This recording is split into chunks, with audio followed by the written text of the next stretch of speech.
Hi there, I'm Emma. What's your name? Hey, Emma. I'm Leo. Nice to meet you. Nice to meet you too, Leo. Is this your first day at school? Yeah, it is.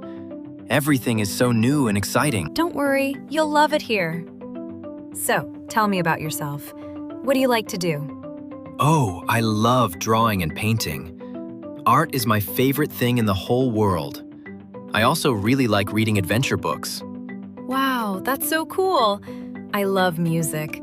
I play the piano, and I also love singing. Maybe we could do a project together sometime. You could draw, and I could write a song.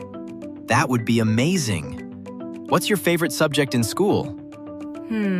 I really like science. We get to do experiments and learn about how things work. What about you?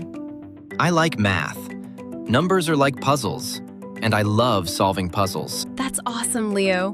I think we're going to be great friends. I think so too, Emma. You know what?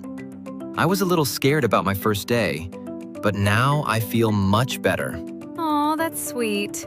Don't be scared. Everyone here is really nice.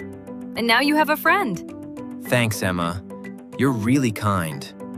Hey, do you want to sit together at lunch? Of course, I'd love that. So remember, everyone, don't be afraid to introduce yourself. Making new friends is one of the best things about school. Bye, everyone.